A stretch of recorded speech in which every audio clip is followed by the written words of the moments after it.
of the ABNF podcast. I'm here with my buddy Nick. Nick, we have already been in the playoffs for over a week. Mm-hmm. I know there's been a lot going on, especially I feel like we talked about the Western Conference being the interesting part of the playoffs, and it's kind of been a dud, man. It's been rough. Except for one series, obviously. The Clippers, Mavs. yeah. And I was going to say, too, the East, ironically, has been the better... I guess I don't want to say better, but it's been the more entertaining More series. intriguing to watch is the first round series. Yeah. Eastern Conference for sure, no doubt about it. So, Nick, what are we going to break down today? So we're going to break down every single series. We're going to break down all the games obviously in the Eastern Conference and all the games that have been going on in the Western Conference. We're going to go, series by series, give our little breakdown, give our takes of how we feel about each series, and talk about maybe our most surprising thing that's happened in the postseason so far, and obviously something that was just no surprise at all. We all knew that was going to happen. Yeah, and I think too, Nick, I think that I am ready to discuss and break down each series as it goes. Mm-hmm. And I know that we're not done with the first round yet, but actually before we start and we really break down everything, do you want to give the audience your first, your bracket that you filled out? Yeah. So unfortunately, guys, for anybody that we did share this info with, we were looking to get a bracket challenge going for the NBA playoffs, and the winner was going to get a $10 gift card. Mm-hmm.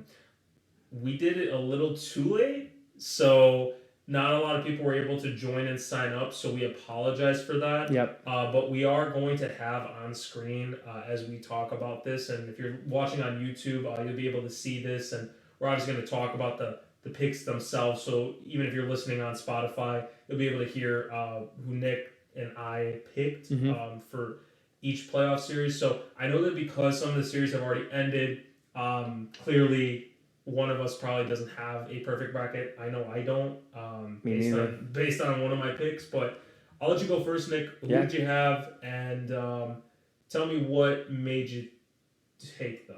Yeah, so I took Boston over Miami. Obviously, no Jimmy Butler, no Terry Rozier.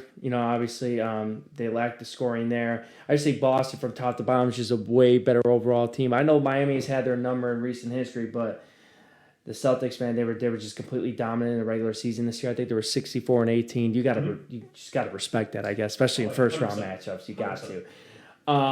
Then the Cavs Magic, I thought that would be the most intriguing first round matchup going into it. I had the Cavs winning in 6. Cavs are up 3-2 at the moment. I just think they have a little bit more experience on their side. Orlando, especially with their starting group, is really young, and I just think Donovan Mitchell was going to just make sure they don't lose in the first round again like they did last year. Yeah, because that's going to be a problem. Yeah, and then Indiana, Milwaukee. I took Milwaukee. I know Giannis was hurt going into it. I thought he would have came back by now. No one saw Damian Lillard getting hurt. Chris Middleton got hurt. Bobby Portis got ejected one game. It's been a complete disaster for Milwaukee, but they had a huge win last night. Indiana's up 3-2. We'll see what happens tomorrow. It's going to be very interesting to see Milwaukee could push it to 7 games. I had the Knicks beating Philly in 6. I knew Philly was going to be competitive a little bit. It didn't look that way at first, but Joel Embiid had a 50-ball game 3. Tyrese Maxey had 46 last night. So I had New York. Then in the West, I had Oklahoma. Obviously no Zion, so I mean I knew it would go 4 or 5, and SGA is my guy. So I had Dallas beating the Clippers in 7. I knew that series was going to be very, very competitive, and as of right now, it's 2-2. Both teams split on their home floors, so that's a pick 'em. That's a series that's literally a 50-50 toss up. I don't blame people for picking the Clippers, but I just like Luka and Kyrie. I just like them more. I don't think this James Harden play is going to continue, but that's just my take on that. I have Phoenix beating Minnesota. I said in the beginning of this year that Minnesota would go home in the first round, so I had to stick to my guns and pick Phoenix. I wasn't really confident in it, but whatever. But man, was I completely wrong about Minnesota? Oh my Lord, those guys, the way they get to defend, Anthony Edwards is a superstar.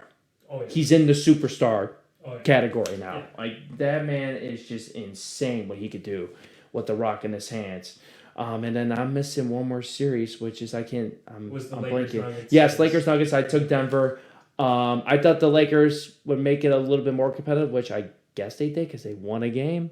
But yeah, I just did not see the Lakers beating the Nuggets, especially when the Nuggets almost beat them for 2 full years in a row, and they won 11 games in a row. Like, it's nuts. Hey, a lot of people were celebrating the Lakers losing, so let's not lie here, Nick. You were you had a big smile on your face. I was absolutely hyped. I love seeing LeBron and the Lakers go home when I can, but I just thought it would be more competitive. Obviously, I mean, it's crazy that they led more than they trailed. And they still went home in 5 games. You can't make this up. I got a huge breakdown about that series, so when we actually dive into it, I'm going to give you some stats, man, that I was looking up, and I watched as many games as I could. Yeah. So it's just kind of crazy to put it all into numbers and stuff. So, all right. I think that your picks, like, for the most part, I know obviously outside of the the Wolves and Phoenix series, you basically still have a pretty strong chance of going perfect on everything else. Mm-hmm. So, I like your picks. I will say, for me, I definitely had Boston over Miami. I just don't see in a world without Jimmy Butler where you're going to win that series. Yeah. I had also the Knicks over the Sixers. And I don't know. That pick actually might end up getting turned around now because it's interesting, yeah, because of what's going on in that series, and obviously them not winning yesterday, and Game 6 being in Philly, that's going to be something to see. Yeah. You don't have Doc Rivers this year, so I had the Bucks over the Pacers, but to be fair, I didn't think that Damian Lillard was going to get hurt, so that one I wasn't expecting. Yeah. The one that I had different for you in the Eastern Conference, I think this is the only pick that was different for our first round picks, was the Magic over the Cavs. And the reason why I had picked the Magic over the Cavs was just because I felt that defensively, the Magic are a really good team. Mm-hmm. It seemed last year another good defensive team in the Knicks really gave problems to the Cavs. Mm-hmm. And the Cavs just looked like a play-in team last year. They didn't look like a 4 seed. Yeah. So I just could have seen them losing, and clearly this is a close series. It's 3-2 Cleveland. Mm-hmm. I think a lot of people might have already given up on the Magic when it was 2-0, so we'll see. In the West, definitely had the Thunder over the Pelicans. I mean, it's your boy SGA. I can't go against the Thunder, especially because of how much we've talked about them on this show for sure. Since last season. Yeah. We started talking about the Thunder in 2022. Yep. And we've given a lot of praise to Jalen Williams, SGA, and all the role guys on the team. Mm-hmm. And obviously Chet Holmgren has been great this year for them. Yep. I still think he needs to put a little bit of muscle on himself, but he's going to be a really special player in the league. And they had the Coach of the Year. Oh, yeah. Mark Dagnall won Coach of the Year this year, so I think that they are in a really good position. I had Denver over LA. For those who thought that the Lakers were going to win this series after winning 1 game, you all are smoking the weed. Yep. Because there was in no universe could I have seen the Lakers really doing something unless Jamal Murray had gotten hurt in Game 5. Mm-hmm. Because I know he had the whole, was it his ACL or I think it was either his ACL. They were claiming it was something with his ACL, but then I'm hearing calf strains. So either way, dangerous. It really playing with fire right there. So thank God he didn't. Yeah. He didn't make it worse. Yeah. The only series, and I wish I had not listened to a lot of people. Because I feel like a lot of people kind of swayed me to pick Phoenix over the Nuggets. Or not Nuggets. Oh, my God. Keep messing up here. Phoenix over Minnesota. Yeah. I'm sorry, Nick. It has been a long day. Yeah. So I originally had the Wolves, and I shouldn't have changed my pick because my whole point of why I picked the Wolves was because they were a lot bigger of a team than the Suns. But then I started thinking, well, the Suns play small ball. We've seen what that does to some teams sometimes. Yeah. And because the Wolves, in the last couple of years, haven't been a great playoff team. Now, to be fair, last year, no Jaden McDaniels. Yeah. You didn't have Rudy Gobert. So you were kind of in a tough situation. Sure. Yep. So I think this year it was a lot different. But yeah, I kind of regret that Phoenix pick now. And then with the Clippers and Mavs, I went with the Mavs as well. I think Luka and Kyrie were going to be more than enough for them to at least get by the Clippers. Yeah. And I picked that even with Kawhi being healthy, but clearly he's not. So that's just kind of a first round recap for us.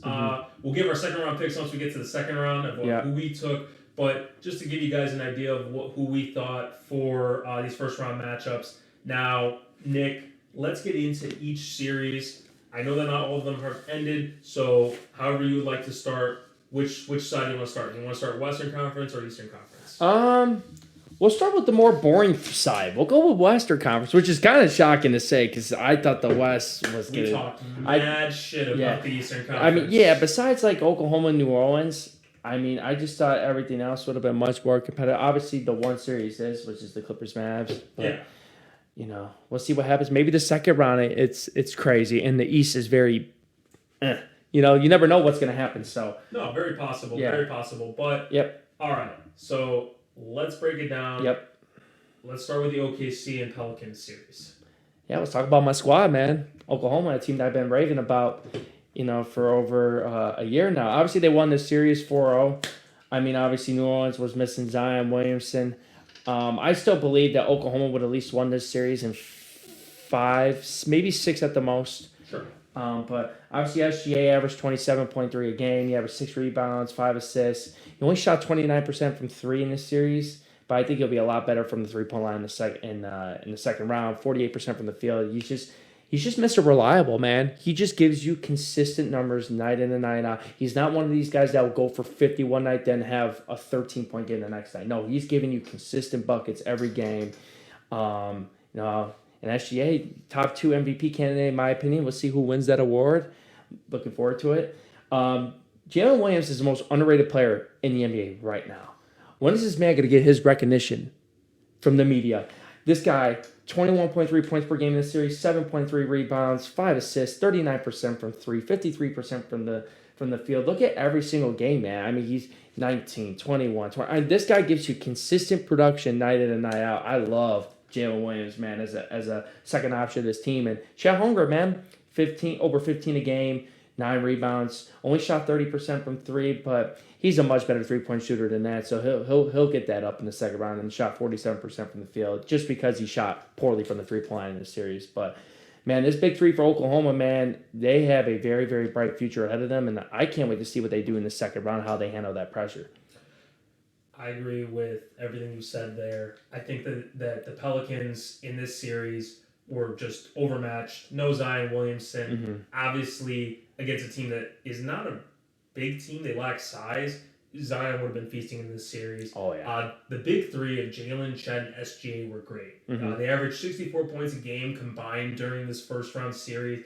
Every game besides the first game, it was just going OKC's way. If you look at the score, if I tell you the scores, 124-92 in game 2, 106-85 in game 3, and then closing it out 97-89, right? And the first game was 94-92, where the Pelicans had a chance to win a couple of times down the stretch, and they just weren't able to close the deal. And something that you were talking about with putting respect. Did you notice after, I believe it was game 2 or game 3, the whole OKC team left the national media to go to the local media because nobody has been talking about OKC. Nobody's been putting respect. And I love to see that because they're a team that knows they have not been given their damn respect.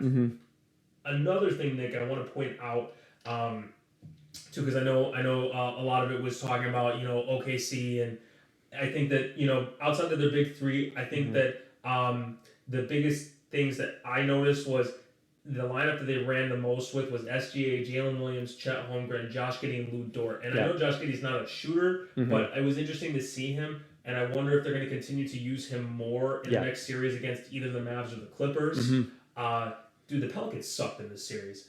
I'm just going to put three cold stone facts here. Pelicans averaged under 90 points in the whole series. They didn't even get to 100 once. That's wild. They shot 26% from three in this series. Brandon Ingram was terrible in this series. He shot 34% from the field. That's not the three, from the field. Yeah, that's bad. He had only 14 points. He's gone. I don't think Brandon Ingram is coming back to the Pelicans. No. CJ McCollum, look, he's been a great second guy in Portland. He came here, was looking to revitalize his career after getting traded. He had a great half season for the Pelicans. And I just kind of feel like he's been relegated to what he was back in Portland. And I just don't really see anything with this Pelicans team until Zion can be fully healthy. I agree with that. So I think that, for the Thunder, we'll see what happens in the next round. But I just kind of feel like that series, it was just kind of over after game 2. Yeah. Just felt like there was no coming back from it. 100%. Okay, Nick. So our next game that we wanted to talk about were the Clippers and the Mavs. Yes, sir. So break it down to us. What's been going on in this series? Yeah, it's been a very, very interesting series. Obviously, the best series. We knew kind of going into the playoffs, the first round, if you looked at the bracket, this is going to be the series you want to watch. Yeah. And it has delivered, man. I mean, both teams split on at home and stuff. Obviously, Luka is averaging 29, just under 10 rebounds, about 9 assists a game. But his field goal percentages are rough. He's only shooting 27% from 3 and 39% from the field. But who's been picking up the slack? Kyrie Irving's been the best player on the Mavericks in this series so far. I mean, he's averaging just under 29, 6 rebounds, 4.5 assists. Look at 49% from 3, 51 from the field, and 91% from the free throw. He's doing a 50-40-90 in this playoff series alone. Kyrie Irving's been absolutely sensational, man. Props to Kyrie. The best player on the Clippers, though, James Harden's been balling. And we've been giving him a lot of shit. But this playoffs, man, this series, not the playoffs. We know how he is in the playoffs when shit, really hits the fan. But Harden's averaging 26 a game. He's averaging 4 rebounds, 7 assists, shooting 50% from 3, 54% from the field, 91% from the free throw line. He has been absolutely, sensational. And he was big in that last game because the Mavericks kept scoring. Harden had so many unanswered points in the fourth quarter, man. They were just letting him take those floaters all day long. But man, James Harden he took over that game for the Clippers. Yeah, and I bet that Daryl Morey was watching that game Sunday, regretting his decision to trade him for Nicholas Batum and Marcus Morris. You're damn right, though, Nick. This has been the closest series in the Western Conference. The Clippers currently have about a 0.7 margin, so the games have been that close. Both teams have basically been at headlock, the whole time. James Harden, the trade looks like it's paying off right now. We'll see about that because I don't trust James Harden once the first round ends. He's been notorious for always sucking. Or if this goes 7. Yeah, that would be the other one too. 26 points per game, like you said, 4 rebounds, 7 assists. So he's doing it there. I would definitely say that that last game was huge for Harden. Having 33 points, being the guy in the fourth quarter to get you through that after blowing a 31-point lead, where Kyrie had that special up and under. I couldn't believe he finished that over 3 guys. Just different. He's special. Uncle Drew, man. Yeah. So another thing too is, like you said, Mavs not shooting well from 3. The Clippers, we know, are going to always shoot well from 3. They have great shooters: Paul George, Norman Powell, Kawhi Leonard when he's healthy. And if Harden shoots like this, Harden was shooting great last game too. I think he shot 80% from 3. Yeah. And another thing too, man, is Kawhi has not been healthy any season for the Clippers outside of that bubble season. He's played in 2 games this series, which ironically, they lost both those games. So you would think, having your best player, you would have a better chance of winning. Kawhi, I don't know what's going on with his knees, but it always just seems wrong time, wrong place. He Yeah. cannot stay healthy. The biggest reason, though, I think that the Mavs aren't up in this series and it's tied is because outside of Luka and Kyrie, who are combining for almost 58 points a game, Yeah. your next leading scorer is PJ Washington at 12 points. Yeah. And if you're not getting production from your bench, which if you They're missing want to Tim know, Hardaway Jr. right now. Yeah. Yeah. They have 74 bench points in the series. That's it. They don't have any contributions really coming from more than one or two guys. Yeah. And PJ Washington is a starter. So Mm-hmm. I'm telling you that 3 of your starters are averaging a bulk of your points. That's a problem. Yeah. Because you need to have somebody that can step up. I know Tim Hardaway Jr., like you just said, is usually that guy. Yep. But we're not seeing that, and that's a problem. Mm-hmm. So if the Mavs want to move on from this series, they need to find somebody who can be that third consistent scorer for them because they are not finding that right And now. also, Luka just has to shoot better. Yeah, Luka shooting poorly from three Yeah. is not helping their case either. No. And also, look, Luka, I get that you were guarding great one-on-one that one game, but dude, you're not a lockdown defender. Please do not try to embarrass yourself because you are going to get hounded for that. Yep. I don't think there's much more to be said. Let's see what happens tonight. Nick, who you got? Mavs or Clips? Ooh, that's tough. Oh, man. Something tells me that the Mavericks are going to pull this one out. Something tells me that Luka this is the Luka game. Luka Magic, man. Yeah. It could happen tonight. Yeah. It could happen. Mm-hmm. So, to get to the next series, who are we talking about? We talk about Minnesota and Phoenix. I don't know how much we can say. I mean, we both took Phoenix. I mean, it's not necessarily we're surprised that Minnesota won this series. It's just how absolutely dominant they were in this series, really. I mean, Anthony Edwards averaged 31, 8 rebounds, 6.3 assists. He shot 44% from three, 51% from the field. Yep. Man, Anthony Edwards just knows how to take over games when they really need him to take them home, man. He was sensational. He's in that superstar category now. I think he's in that top 7-ish players in the game now. Yeah. Man, I think Minnesota, we'll talk about it, next episode, but that series with Denver is going to be very, very interesting. Karl Anthony Towns, just about 19 points per game, just under 10 rebounds a game, but he shot 53% for three, 53% for the from the field, and 89% for the free throw line. He shot the ball well. I think they're going to need him to be a little bit more aggressive, especially going against Jokic in that second round. Because Jokic is not really like a good defender, so Karl Anthony Towns should hopefully take advantage of that matchup. Rudy Gobert gives you his simple double-double production, 15 points, 11 rebounds, 61% for the field. But my big takeaway is, Rudy Gobert shot 88% from the free throw line in this series. 88%. And Rudy Gobert. Yes. I thought, when I was looking this up, these stats, I'm like, wait, ain't no goddamn way he shot 88% from the free throw line, but he did. So I'll give him credit where credit's due, man. Keep shooting the free throws like that, man. My only word I can say is flabbergasted. That's all I can say. 88%, that is nasty work. Rudy, you stinky Frenchman. Please, stay in your lane. Oh, my goodness, man. Like you said, though, I think both of us weren't shocked that the Wolves won. I think it's in the manner, as you said already. The dominance. Wolves in the first game won by 25 points. Yep. Second game, they won by 12. Mm-hmm. Third game, they won by 17, which, I'm going to say this now, that was Bradley Beal's only good game of the series. And that was a bad trade. Bradley Beal had an all-time stinker in Game 4. Mm-hmm. 9 points, 6 turnovers. 6 fouls. Yeah. Fouled out. Then, as his coach is just trying to keep his head up, nudges him away. And I think he should have kept that "I haven't been swept ever in my life" comment to himself. Yeah. Because, my boy, you were carried by Russell Westbrook in Game 4 against the Sixers back in 2021. That's facts. Do not let us remind you about that because you should not be saying that because Ant Edwards, like he said, his goal is to kill everybody in his path. You saying that comment, man, that is just going to give him fuel to his fire. Yeah. He was great. That dunk on KD was nasty. Yeah. Ant Edwards is MJ's son. His averages in the series were insane, averaging 31 points a game.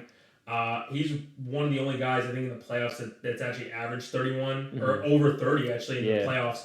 And the Suns, just with their no size, which is something that I was talking about. Lack of depth too, man. Really, to be honest. Yeah. You know, when you're getting out rebounded by almost a 14 rebound margin, you're not going to win a lot of games. You're not. The Suns shot well. They actually had almost the same field goal percentage and 3-point percentage as the Wolves in the series. So if you looked at some of the stat discrepancies just by itself, if I didn't watch the series and I only looked at the stats and I looked at like the comparisons, you would think this was a closer series than what it was.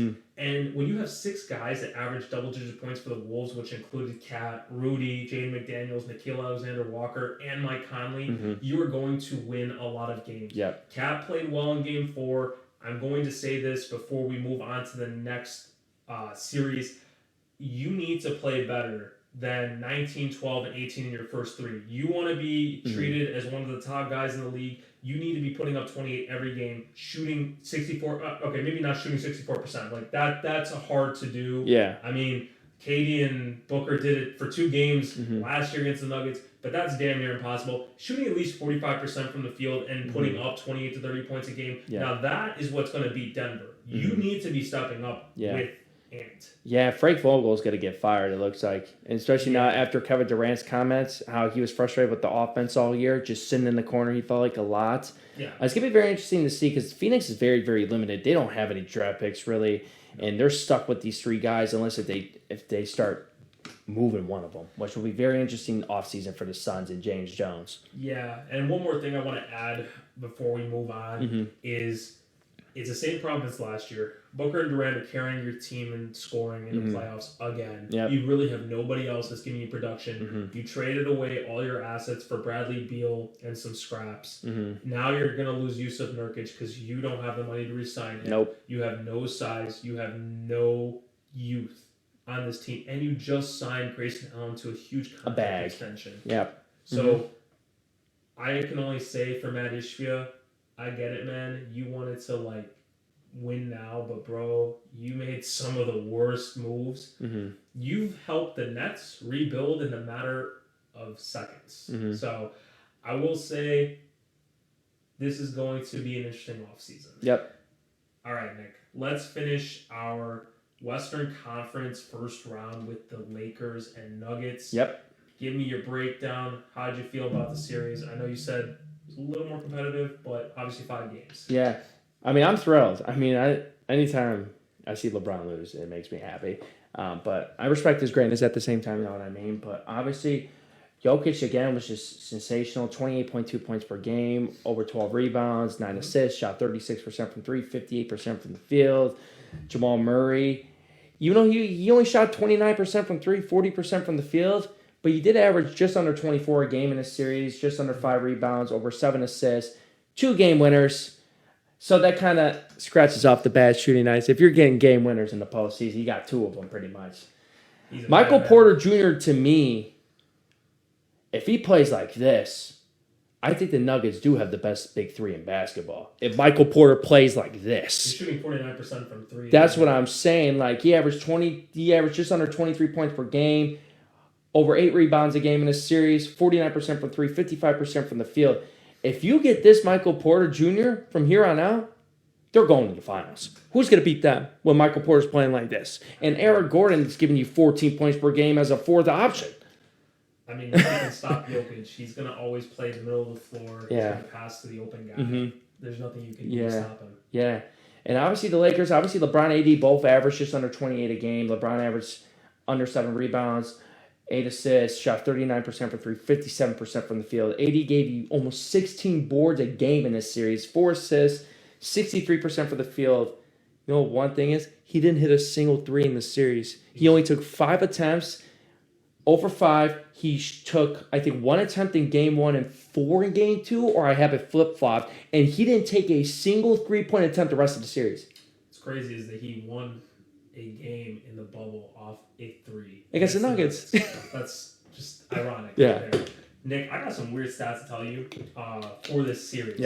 Point differential only favored the Nuggets by an average of 2.2 points a game, which means that in this series they averaged about 108 points, while the Lakers averaged about 106. So Yeah. it was really close. I think I know that a lot of people want to make fun of LeBron, so they're going to make it sound like he played great in this series. The Lakers led this series for over 150 minutes.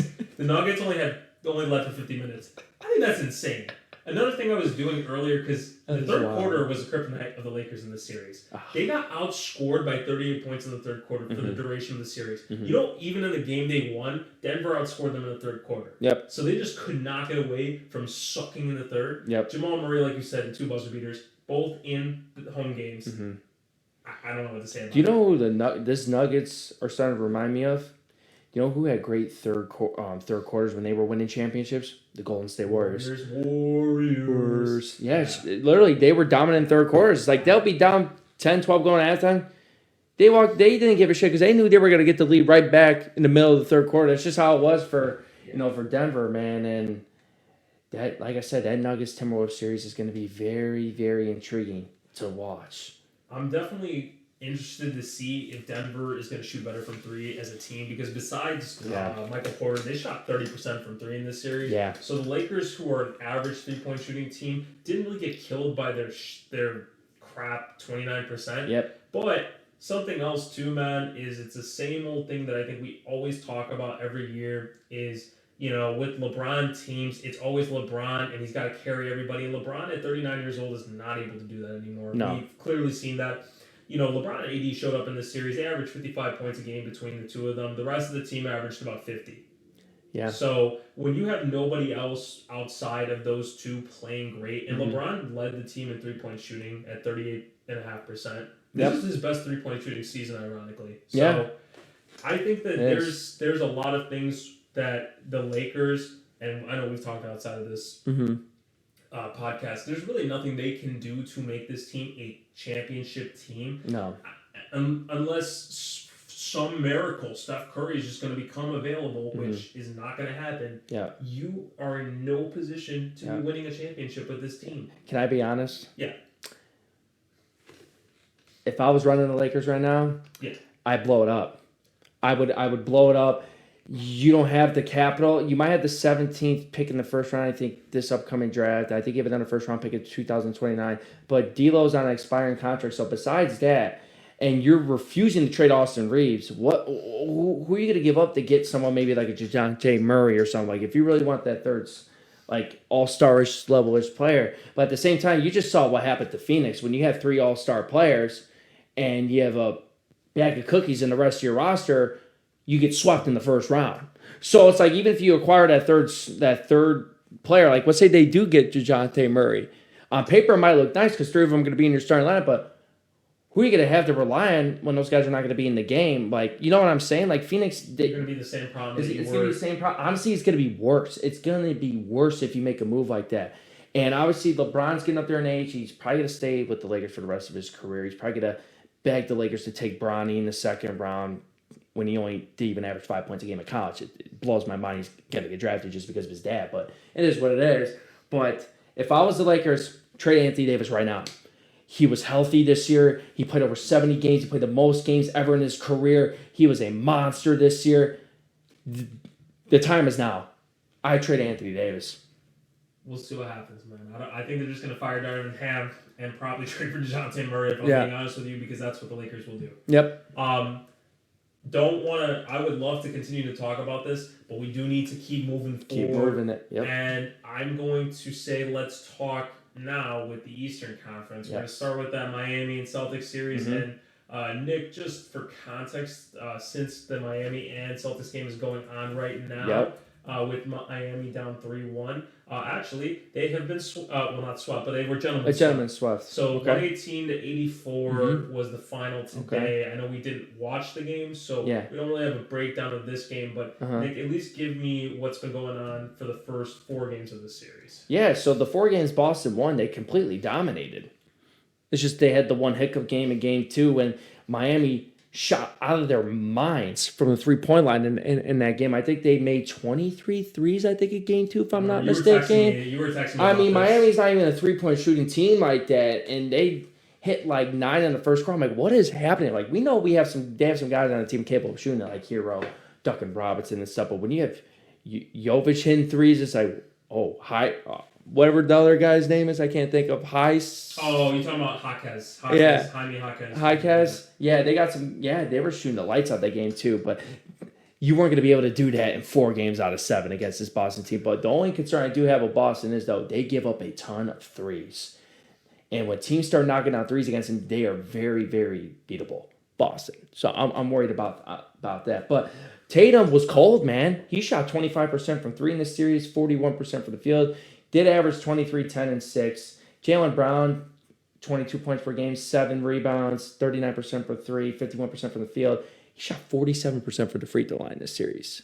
That's not Jaylen Brown. He was poor from the free throw line in this series. But I'll say this right now. Derek White was the best player for the Boston Celtics in this series. I was just about to say 21.8 a game. He shot 47% from 3, 57% from the field. He shot 100% from the free throw line. He had a 38-point game in Game 4. Probably had another great game, Game 5. I haven't checked the stats yet, but Derek White was sensational, man. And obviously, Kristaps Porzingis, not really healthy at the moment. Hopefully, they get him back. But I think even without him, I think they should be fine against whoever wins that series between Cleveland and Orlando. Yeah, and just to kind of reiterate some of the things you already said, I think in this series, the biggest thing was Celtics have the depth, they have the better team, they have the better players. Yep. No Jimmy Butler, no Terry Rozier. You're not gonna win a lot of games. Yeah. Credit to the Heat for winning Game 2. Yeah. And I mean they just kind of have been outmatched this whole series. Ironically, they've actually shot around the same percent from 3 in this series, 38.1 versus 37.6. Yeah. Like you said, Derek White, best player in the series. Tonight, Nick, just to give you a little bit of context, he had 25 points again tonight. He's been balling. So he's been great for them. Yeah. You don't even need Tatum or Jaylen Brown to be the best player in this series. You've had Derek White, and we haven't even seen a great Kristaps Porzingis game yet, so we're bound for one of those. Yeah. They have a lot going for them. Yep. They better just hope that Max Strus is not waiting for them with Cleveland, because he's a Celtic killer over here. I do think, though, I am very concerned with the Celtics in terms of, I guess, even just that Game 2, just seeing, like, they should have beaten the Heat in 4. Yeah. And I think, like, a team can always win a game. A Spoelstra team was going to win a game. You know, but that team had no business winning any games in this series with 2 of your top players out.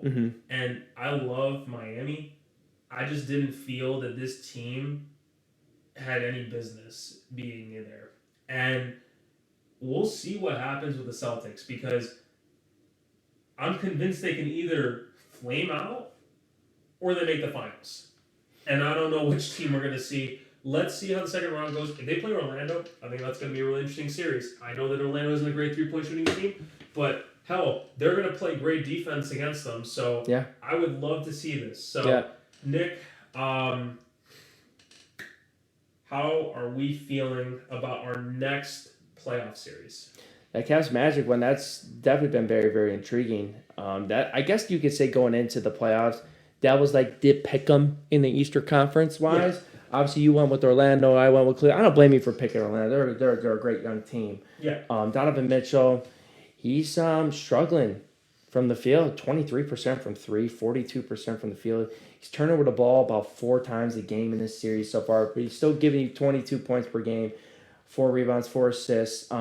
Jarrett Allen has been the difference in this series for Cleveland, averaging 17 points, just under 14 rebounds. He's shooting 68% from the field. Like he's been doing it all for Cleveland, man. His energy he brings. But I'm starting to question Darius Garland, man, as a player, man. He averaged only 18 points in the regular season. His numbers are dwindling. He's only averaging 14 points in this series, just under 6 assists. But he's shooting good from like the field and 3-point, shooting 44% from 3 and 46% from the field. He's only shooting 63% from the free throw line, but he only had 5 points in Game 3. That really, really surprises me. But the 2 young stars with Orlando, man, Paolo Banchero's special. Oh yeah, he's a special talent. Just under 25 points per game, 7 rebounds, 4 assists, 38% from 3, 49% from the field. Had a 39-point game in Game 5, which they lost by 1 point, right? That was last night? 1 point? They lost 39. 103. And then Franz Wagner, I got to give him some props, man. I wish he was a Bull. We traded that pick, whatever. But averaged 20 points per game, 7 rebounds, 4 assists, 34 points a game for. Man, they got a bright future in Orlando, man. Hey, I think that we talked this year. I know the podcast, we haven't had as many episodes, but if you do go back a couple episodes, we did talk about Orlando. Mm-hmm. I think that was one of the teams that was a team that's not really talked about, but they were definitely going to have the upside to make the playoffs this year. I think they've made that leap. They look like a team that after game 3 and 4 look like they belong in the playoffs. Yeah. Game 3 and game 4, they smoked the Cavs. And both of them. 121-83 in game 3, 112-89 in game 4. And like you said too, I just feel like there's a lot of things that I could call out with this Cleveland team. I think that when your best player is shooting, like you said, 23% from 3, I think that that's kind of a red flag to me. I feel like if they don't win this series, Donovan Mitchell is no longer going to be on the Cavs. I agree. Jared Allen, who said the lights were too bright for him last year, has shown up in this series, and he's been their best player, right? I think that Cleveland is going to definitely struggle if they make it past this round when they're going to play the Celtics, because the Celtics are a lot better three-point shooting team than the Orlando Magic, and if they are not... The fact that Orlando is shooting better from 3 in this series than they are at 30%, that speaks volumes to everything. Do you know that the Magic are averaging more points a game this series than the Cavs? And they're down 3-2. Yeah. So that just tells you, again, I feel like Cleveland is one of those teams that has looked great in the regular season. And then when the playoffs come, the lights are too bright for them. And it just seems to me that we don't really know who the Cavs are. Yep. And they continue to be pretenders instead of being contenders. I agree with that. Yep. And I feel a lot of people thought that the Cavs could have a chance to make it to the Eastern Conference Finals this year. But clearly, I don't think this team, if they played the Boston Celtics tomorrow, have no business in that series. I agree. So we'll see what happens, man. I think Paulo Banchero is special. I think if they can land a big guy, maybe a Paul George, in the offseason, I mean, there's a lot of things that could happen because they have a really good core right now. I think that they do need to get a point guard. That is one of the only positions they really struggle at. Yeah. Markelle Fultz, Cole Anthony, Jalen Suggs. Jalen Suggs plays more of the two-guard position. Yeah, he's more of a combo. But you really need to get a point guard in there, and I think if they can get that and they get one more player around that team, I think that they could go in a deep playoff. Yeah, they definitely can, for sure. All right, Nick. What about our next series here? Yeah, so it's the Bucks-Pacers. Obviously, we both took Milwaukee. The Pacers are up 3-2 in the series. Obviously, what happens tomorrow, see if Milwaukee could force a Game 7. But, man, Pascal Siakam is averaging 23, over 9 rebounds, 4 assists, shooting 54% for the field. But games 1 and 2, he went absolutely nuts. 36 in game 1, 37 in game 2. But the last 3 games, he's only averaging 14 points per game. So after the first 2 games, Milwaukee has done a really, really great job of containing Pascal Siakam in this series. Obviously, Miles Turner is taking advantage of no Giannis Antetokounmpo in this series. He's eating up the Milwaukee Bucks, averaging 22 points, just under 8 rebounds, shooting 47% from 3, 50% from the field. Games 3 and 4, he had 29 points apiece. He's playing really, really well. When he's able to knock down threes, he's really a hard guard, man, especially those pick and pops with Tyrese Halliburton, which is the next guy I'm going to talk about here. He's not scoring as much as he did in the regular season. His points have really dwindled down since the All-Star break, but still giving you about 16 points per game. You know, he's giving you just under 6 rebounds a game, 9 assists per game. But his field goal percentages, man, he's been on a slump lately, man. 32% from 3 and 44% from the field. Grim, I know that's your guy, man, but he has really, really struggled, man. But I think he'll be all right as long as like Miles Turner, as long as these other guys step up, which they have. But when it comes to Milwaukee, man, obviously Dame's been hurt. Giannis hasn't stepped on the floor. Bobby Portis gets ejected one game. He had a big response yesterday. I'll give him credit where credit's due. But Chris Middleton has been sensational in this first round for the Milwaukee Bucks. 27 points per game, 9 rebounds, 5 assists, 37% from 3, 50 from the field, 90 from the free throw line. Last 3 games, 25, 42, 29. Middleton's been going off. I got 2 things to say to you, Nick. You are right, and you are right. You're right about Chris Middleton. I think he has shown that he still is valuable as an offensive player. He might not be the defensive guy anymore that he once was as a two-way, but he still can give you the mid-range. He shoots the three decently, and I think that if Milwaukee ends up winning this series, he's going to be the number one reason why they won. 100%. And one thing I'm going to say about Halliburton, I love Hallie. I think he is a sensational young guard. I'm not going to take away what I said. I think he's the best true point guard in the NBA because you don't really have a lot of those. But when you shoot 1 of 12 from 3 in game 3, yeah, it's tough. You just gotta stop shooting. It's just not your night. I get they won that game, but that's abysmal. Yeah. Especially we know how good of a 3-point shooter he really is, what he's capable of. Like every other game, outside of that, he shot at least 33% from 3. So it's not like he's been shooting terrible this series. Yeah. But like you said, his numbers are down a little bit. I think it's also Siakam being there. I think is also being a huge. He's taking the ball a lot out of Halliburton. And Miles Turner also has been carrying that load. Yep. Now, they have 6 guys averaging double digits in the series, so I think that's a good sign. Yep. I think that one of the problems, too, is that the Bucks are so depleted right now. Yeah. You have no Giannis. You have no Dame because of the Achilles, and that hurts them a lot. Because I thought, at least if you have Dame, and not to, no disrespect to the Pacers, but I personally think that the Bucks were a better team than the Pacers. I just didn't think that Dame was going to be hurt. You saw Middleton in Game 4; he got hobbled. He was playing on one ankle. So when I look at that series, I get that the Pacers have looked really good because when they're running and gunning and they're getting fast break points and they're getting 60 points in the paint in a game, you're not going to lose. Yep. And I think that if they win tomorrow in Indiana, I think they close it out in Game 7 in Milwaukee. What do you think, Nick? Yeah, I mean, you think Giannis will come back for a Game 7? I don't think he's going to play this series. I get why you asked that. Yeah. I just don't see it because if he gets hurt in any capacity and they win that game, was it worth it? So that's the thing. Yeah, I think here's the thing though. I did pick the Bucks to win this series, but I think Indiana wins tomorrow night. Okay. I think they close it out. I think that's fair. It's fair. It's fair to say that they're in Indiana.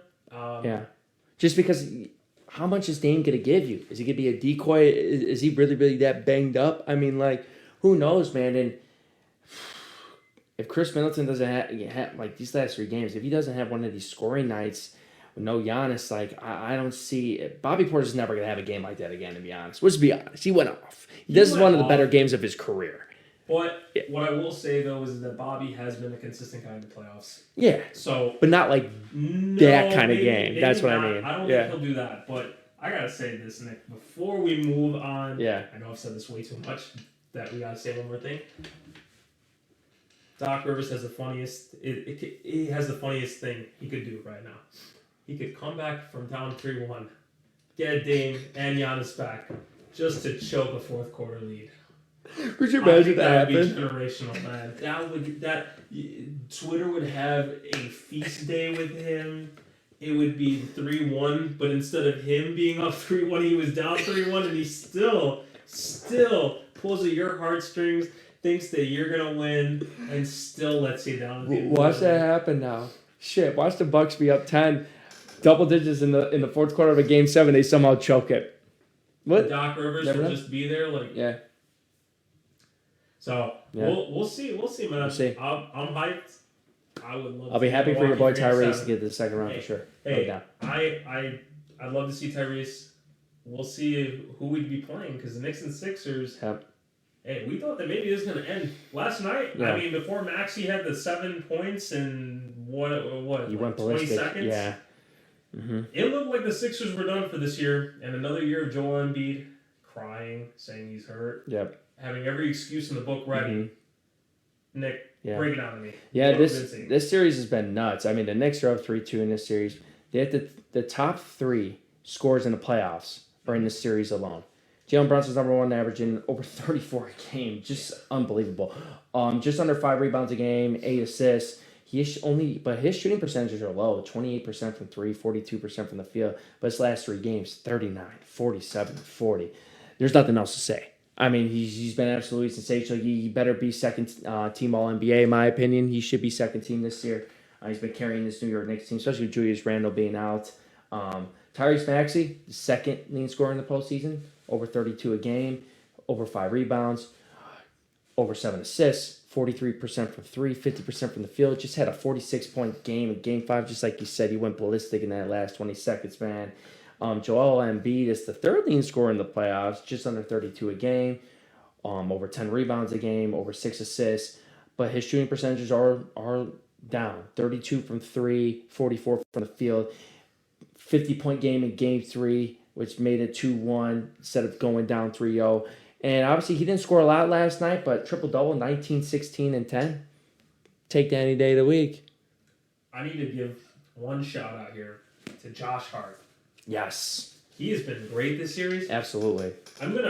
For anybody who doesn't know how tall Josh Hart is, he's 6'5".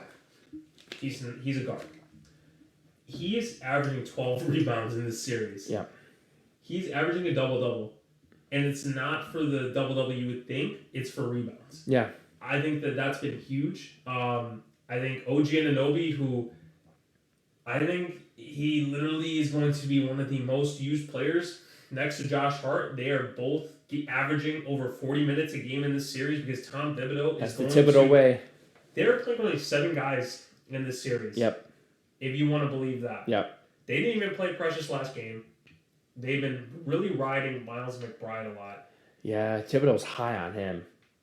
Besides the big 3 that DiVincenzo hit in Game 2, which was the 6 points in 7 seconds, which I still think was crazy. And then the Sixers wanted to contest that game, or they put in a complaint about the refs. Yeah. Which again, it's like, dude, if they give it to you, they have to give it to every single person. Like, the NBA will never, ever, replay any of this stuff because the problem is that if one person gets it, they all have to get it. So, I get it. Maybe the officiating in the end of Game 2 wasn't the best, but you have to live with the results of what happened. Come back next game. Obviously, you win. I think that the Knicks, this series has been close, but it just feels like the Knicks have been the better team in this series. Yeah, I agree. Joel Embiid, I get, I'm not discrediting that he has, and I'm blanking on the name of it right now, but what he's suffering from right now is that half his face, he cannot feel half his face. Basically, half his face is not working properly right now. Yeah. Where he has problem opening his eye, smiling on the side of his face. It feels numb. He cannot feel it, and it's a real thing. It's just that at the same time, I feel that every year with Joel Embiid, it's the same story that we hear. He has this injury. He has this injury now. If it's not the face, you remember the orbital fracture that he had? That's true. And his knees every year. It's one thing after another, and it's kind of like, if they lose this series, what now? Because you traded away James Harden. You don't have a lot of assets that are viable. That damn Tobias Harris, man. All right, I know how much we've clowned Tobias Harris, but we have to do it one more time. That damn Tobias Harris. Tobias Harris, in this series, he is averaging 10.8 points per game. He's shooting 33% from 3. He's shooting 44% from the field. So shooting-wise, not terrible, but I'm going You get a G League player to do that on a rookie contract. Not what he's getting paid. I mean, shit. Nick, how much do you think Tobias Harris is getting paid right now? He's getting paid a bag. I remember he signed a huge extension because that's when they decided to trade Jimmy to Miami, right? It was like a sign and trade they did or something. Yep. It's 5 years, 180, 90 million. You're right. It's 180 million. So let's just remember, you signed this guy for 5 years, 180 million, and he is giving you only 10 points. Yeah.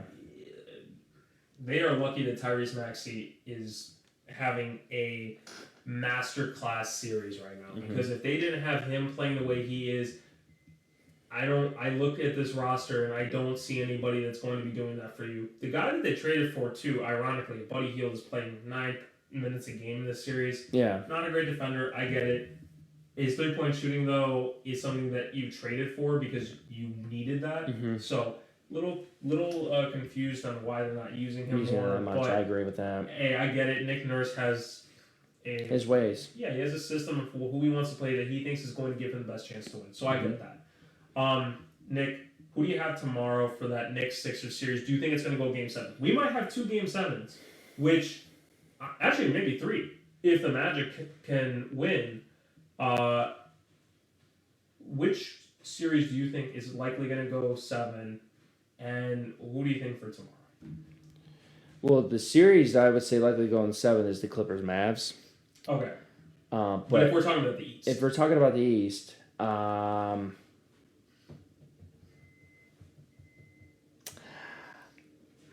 wow, that's a tough one. I'm gonna go with Orlando and Cleveland. Okay. Cleveland just doesn't show up on the road. They just flat out don't play good on the road. Okay. And I think Orlando, that energy, that how they played those 2 games at home, I think they force a Game 7. I can see that. I think that's possible. Mm-hmm. I think that honestly, I think each of these series could go to 7. It could be both of them. I think that the Sixers being at home tomorrow, Mm-hmm. they need to make sure that enough people in Philly actually show up for this game because Game 4, when you have more Knicks fans than Philly fans, and I get it, Knicks fans are diehards. Mm-hmm. They're going to go wherever, and it's not too far. So I understand it, and I think the Knicks tickets were like $625 to just get in. Shit. So, yeah, I get it. I get why you're driving all the way down there because you're not going to pay that kind of crazy money. Yeah. I think that the Sixers have a chance to win tomorrow and force a Game 7 in the Garden, which I think would be great. Yeah. I'm saying this because I would like to see the Bucks force a Game 7, so it can be in Milwaukee because the Beer District is going to be crazy. Just for Doc Rivers to mess this thing up. Oh yeah, we want to see that too. We want to see Doc Rivers' generational mess up again. But I think all of those. But if I had to pick one of those series to go 7, I'm actually going to go with the Sixers and Knicks series. Okay. Yeah. I do think that the Magic and Cavs series will go 7, just based on the way that the Cavs have played in the playoffs. Mm-hmm. But the one that I'm really intrigued to see would be the Knicks Sixers. I think that if the Knicks get knocked off, the Sixers have a path because if Giannis ain't back, they have a pass to the conference finals for sure. No doubt about it. So we'll see. We'll see what happens. Mm-hmm. Joel Embiid has never been to the conference finals in his career, so this would be his chance if that was to happen. Mm-hmm. Nick, real quick before we leave, I think we basically said the one that we expected was the Pelicans. Pelicans Thunder. Yes. Was our no surprise. Mm-hmm. Have you felt surprised about any of these series so far? I don't really feel like we thought that it was a huge shock with the Wolves, but was there any series that you think in the first round was a surprise to you? What happened? Indiana, because I never thought all those injuries would happen with Milwaukee. And I think, just like you said, I think with just Dame being healthy, I think they're still capable enough to take out Indiana in 6 going into this thing, but the only way they're going to take them out now is if it goes 7. They got to get one on the road now in an elimination game. I think that one, I mean, I would probably have to say that is the biggest surprise. Mm-hmm. But I will say, there's 2 surprises with that one. It's the injuries, 1. Yep. But I think it's also the surprise of they won yesterday's game with somebody like Pat Bev having a huge second quarter. Hey, shout out to Pat Bev, man. Chi-Town. Shout out to Pat Bev. Yeah, that's just crazy. But I will leave it at that. Yep. That's all I will say. Guys, thank you for listening. I know that the playoffs have been a lot so far. I know that you guys have probably all been watching the games, and then really, I think getting pissed off at some of these series, going shorter than what they could have. Yep. Of course, we love playoff basketball just as much.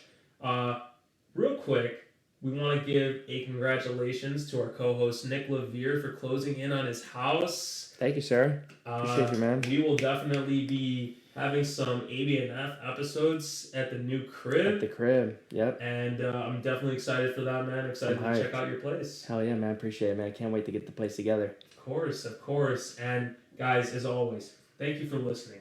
Please subscribe, like, comment.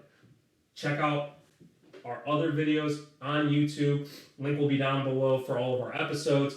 If you haven't already, please follow us on Spotify as well. Check out our Twitter page as well. We do post on there pretty frequently, especially with the playoffs going on. Follow us on TikTok as well. And guys, we, as always, are going to keep giving you what you want. We want to continue to give the people the actual knowledge of basketball. Absolutely. So Nick, I just want to say again, man, it's always great having these episodes with you, chopping it down with some basketball. Yep, absolutely, man. Screw the mainstream media. And then no ESPN, no Fox Sports, nada. All right. Guys, thank you again. Have a great night. We will talk to you soon. Enjoy the rest of the first round.